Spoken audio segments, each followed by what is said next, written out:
Billy was nervous when he went to his first karate class. The instructor forbade Billy to participate on the first day. So he watched. First, 2 black belts fought each other. The taller boy spun his body and swung his leg at his opponent's head, but he leapt out of the way. Billy fell in love with karate that day, and he went back every week.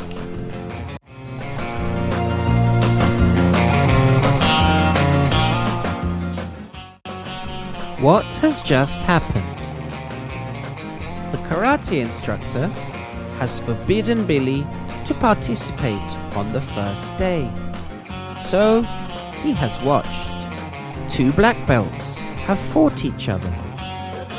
The taller boy has spun his body and he has swung his leg at his opponent's head, but he has leapt out of the way. Billy has fallen in love with karate, and he has been back every week.